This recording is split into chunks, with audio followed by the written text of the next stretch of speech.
Hello there, everybody. This is Alex from Hardcorian Guides, bringing you my guide for God of War Ghosts of Sparta on God difficulty. Today we're doing part 4 entitled Heraklion. I think that's the correct way of saying it. So, I was actually recording this video earlier, but then I had to go do something, so I have to basically start the commentary all over again, which is not bad because I was getting kind of weird.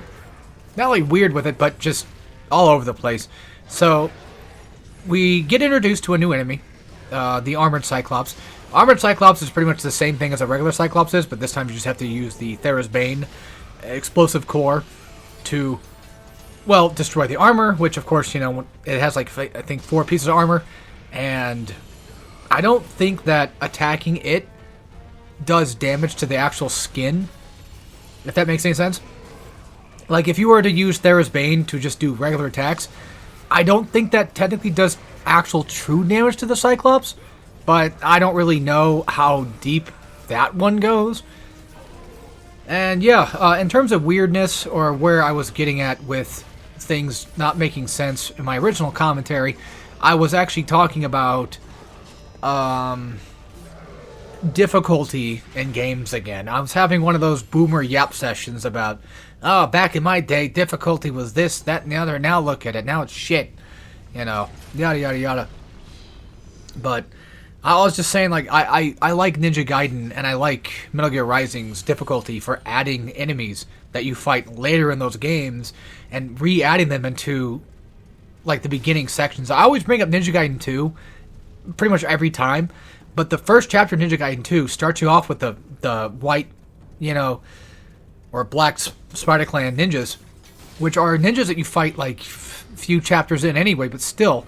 They're just slightly tankier, but they still have, I think, relatively the same amount of health, regardless of difficulty, I believe. But even then, still, like, you know, they prove to be a challenge because they're just slightly a bit more tanky than normal enemies. And they also have those incendiary kunais, which get kind of annoying. So, right there off the bat, in my opinion, that's good difficulty. Because you're taking a thing that you already know, that you already learned while playing the game normally, and now you're taking that and you're changing up the experience in a harder difficulty, and you're destroying the player's expectations. And that, for me, that's a good difficulty setting. And my concept of, like, the whole making enemies have bigger health bars and do more damage, I usually always talk about how that's not really, personally, how I feel subjectively is a good difficulty setting. I think just adding extra health to them just becomes a world of attrition. So much like with Ares from God of War 1, where it's just, you kind of learn the fight, you know how the fight works, and to an extent there's an argument to be made, because even though I don't like that, and I feel like you don't really get much from making your enemies tankier, you do technically, I guess you could say, you do learn how to get better at the game if you're fighting enemies that are tankier, because of the fact that you now have to think to yourself, how do I get through this faster? How do I do this better? But then it just kind of ends, and Ares Fight 1 just sucks.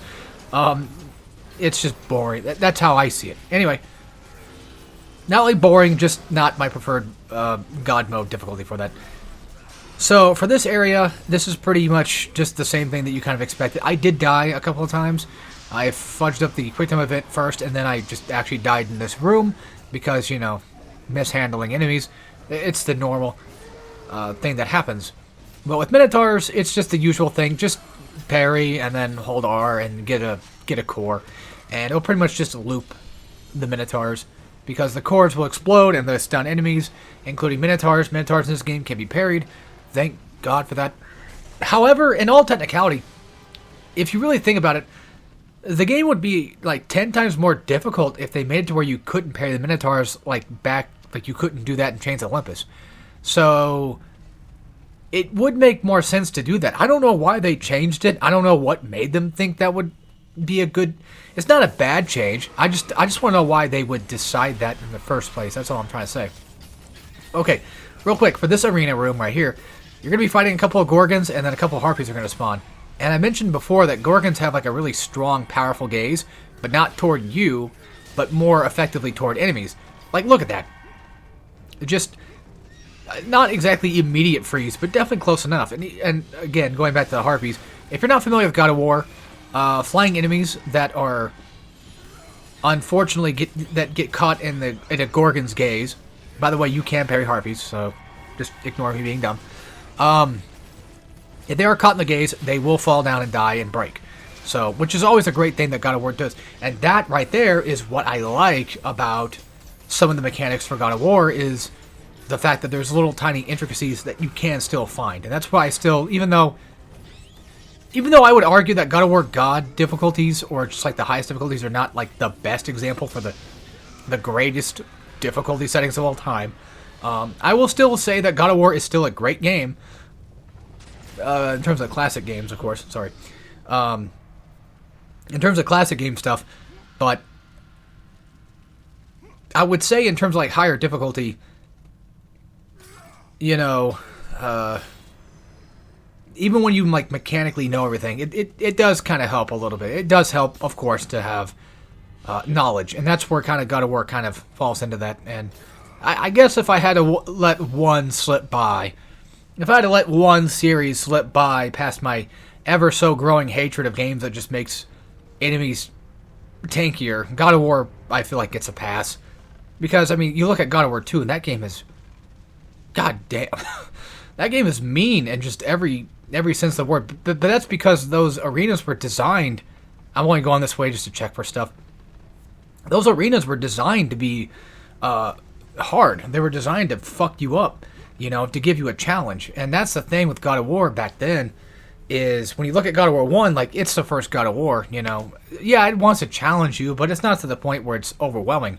But with God of War 2, I feel like they kind of knew what audience they had. They're like, all right, you guys, you know, you liked God of War 1, and God of War 1's not incredibly too tough, so we're going to tough it up a little bit and give you at least a bit more challenge. And even God of War 3 to an extent, and then Chains of Olympus and Ghost of Sparta made by a different company, Ready at Dawn anyway. So they didn't have to exactly go with the same formula as God of War was going with in terms of difficulty. They didn't have to follow that formula if they didn't want to. And it looks like they didn't really do that, especially with Chains of Olympus being actually pretty damn piss easy for the most part. But then Ghost of Sparta does change up a few things, but once you learn the strats, it just becomes kind of like, all right, it's just Ghost of Sparta. I've got it down pretty well. And then Ascension, that's a hell of a change. That's got its own problems. I'm not going to get too much into that because we're playing Ghost of Sparta, right? We'll wait till We will wait till Ascension. But yeah, anyway, I do the normal bitching and moaning about difficulties in games all I want. And by the way, if you're going to comment, you know, try not to just argue. Like, don't just be like, well, you fucking suck. You know, whatever. Just don't be a dick about it. If you think I'm wrong, just tell me, but just don't be a dick. That's all I'm asking. Just try to make actual, you know, direct, you know, just critical thinking, I guess. I don't know. Just be like, well, Alex, that's technically not true because blank, blank, blank, here's the proof. And I'd be like, okay. Because, like, I'm willing, of course, to not negotiate. I'm willing to,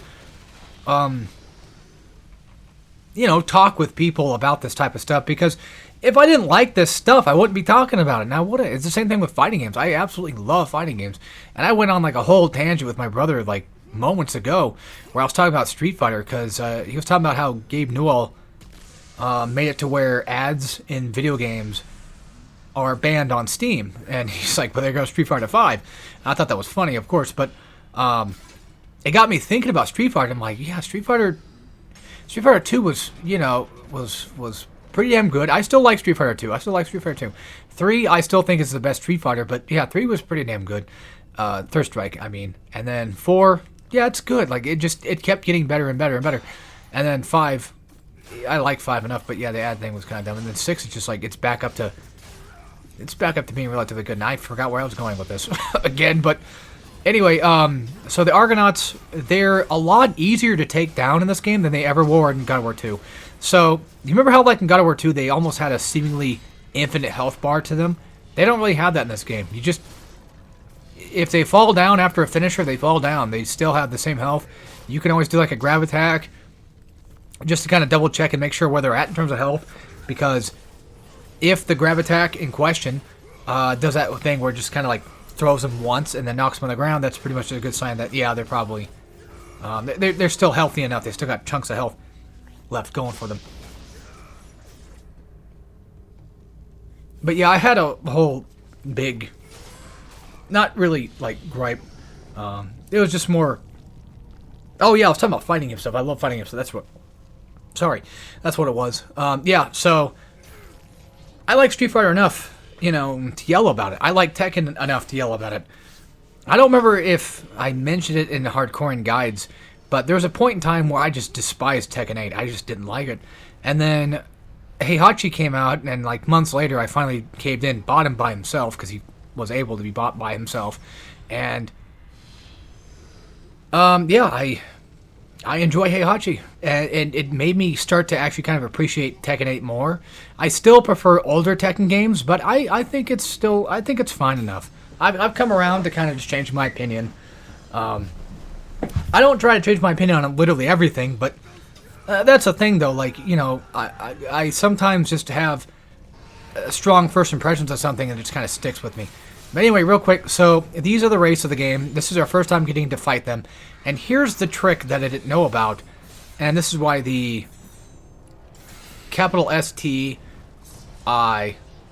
Bill on YouTube, the guy's video walkthrough I was watching, just again to reiterate, I wasn't looking for tips. I was looking just to see where I was in the game, and then that's a half lie. It's true that I was looking for not where to go, but just how far I was, just to get an estimate. But at the same time, I was looking for tips on the race and stuff. And the thing that I found most common with it was you don't do finishers. That's the big thing. I didn't mean it take so long to get to that point.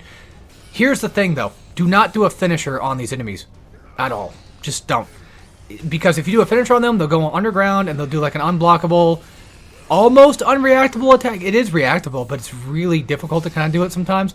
So be careful. Don't do parries. Don't do finishers. There you go. They have a couple of attacks that they're allowed to do, and they usually tend to telegraph their attacks. But pro tip, make sure that they're both on screen at all times, because there's a chance that they'll probably end up just trying to hit you with that move right there, like that move where they slam into the ground, because that is a move that instantly comes up and hits you. You can jump over it, but honestly, you're better off just taking the block for it, and just don't follow up with an attack parry, and then you should be fine. Using Thera's Bane works pretty well too, and you saw right there, I was really tempted just to do a finisher, but I was like, I don't know what health she has right now, because she could be at any sort of health right. I don't know. Having her even go underground is like trying to make sure she doesn't go underground is vitally important. That's the entire thing that I learned from that. I'm like, oh my god, that just made that. Why did I never think of that? You know what I mean? Like, that just made that shit 10 times easier. And then it gets even easier with the Arms of Sparta, which again, shout out to the guy's videos that I saw for that part too. I'm like, oh my god, I didn't know you could do that with the Arms of Sparta. You just throw them. So again, going back to it, I didn't mean to lie. I was just, look, I'm dumb, okay? It happens. I get too caught in my own words and I just say stupid shit. But I basically forgot, like, yeah, I technically was kind of looking for some, just to see what he would do, because he's playing on God mode. So, yeah, I guess it doesn't make any sense now that I think about it. Because why would I be looking up a God mode guide or walkthrough if I'm not trying to look up just goddamn. Either way, the truth still stands. For the most part, I was looking to see, because that's what I do with the games. I just like, alright, because I don't play Ghost of Sparta very often. I'm like, okay, where am I at in terms of length? Like, how many more hours do I have left to go? Where's a good checkpoint? You know, that kind of thing. What's the name? I even still kind of use it just to figure out the name of the level so I can just name them that way. But yeah, there's like a couple parts that were a little tricky dicky for me to remember how to do, or just in general, constantly hard. And the race have always been hard. And if you look at my God of War marathon I did back in 2019, I think it was 2019. Then when I get to Ghost of Sparta on God difficulty, you'll see like right then and there, you'll be like, yeah, I see you suffering with them too. So anyway, I take back what I said about not using it for a guide or using it for tips. There you go. I took back what I said. I just want to make that clear that I'm a dumbass, and I know that. So, I lied. I misinformed. My bad. But hopefully that makes up for it. Hopefully me talking about it makes up for it, I guess. I don't know. I gotta stop doing that shit. I gotta learn how to speak better properly and know what I'm doing.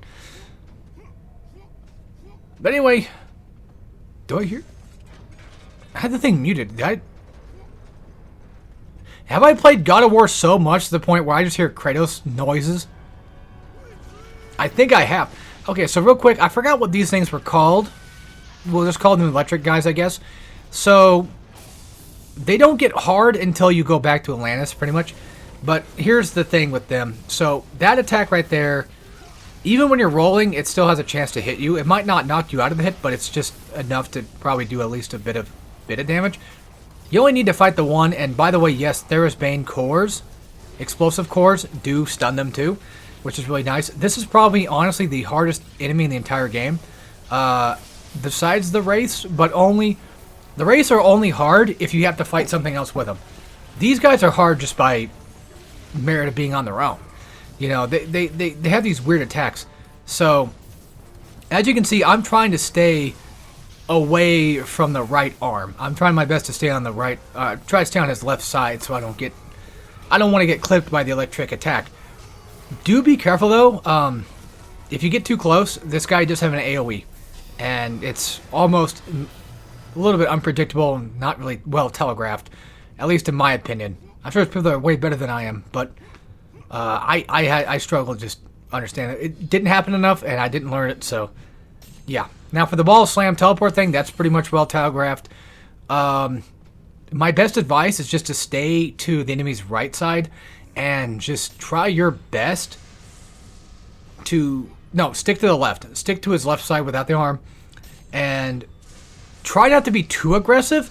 Like, hit him, and then run away a bit. Let him do an attack. Hit him. That kind of thing. Because if you're too aggressive, I feel like that's when he'll do the AoE attack. Alright, real quick. This part right here was the fucking bane of my existence for a while. Let's see if I remember how to do it. So after I think this is either before or after I learned that you can parry these. I learned you could parry the harpies. Through the entire time, but I didn't know you could parry the harpies. This made this incredibly difficult. So what you want to do is you just want to get close to like the camera to see every enemy, because you know this is the type of game like if enemies are off screen, they can hit you and it sucks. Also, whenever you do an execution or a grab move, whenever you do like a grab move on an enemy, the harpies that are flying in the air, they will reset. So as you can see, like with that little marker, the little target marker that they're about to hit me, you see how it's big and then it gets small. That's basically because it's just resetting. So if you ever need time to just kind of readjust and try to like figure out where am I at in terms of this fight, or where are these harpies at? Like I know they're in the sky, but where are they at? Just go for grabs. Just go for grabs on the basic enemies. But of course you want to parry the first harpies first, so you can break the shields with an explosive core. That took way longer than it should have. That took me, I think, a total of 20 minutes just on that fight alone, because I didn't know you could parry the harpies. I didn't know. So I learned the hard way. Let's just say that. I figured out, yeah, the guy's video, I didn't watch it for that part either. I was just like, I'm on my own. Like, I have to learn this. And so, yeah, I did. I learned right then and there, yeah, you can parry the harpies. So technically, it would have been a better guide if I had gone back and just played the whole game again and just relearned everything. However, that's unfortunately not the case. But anyway, hope you guys enjoyed. I'll see you next time for some more God of War. We'll do the Mounts of Arena next. So, take care, everybody.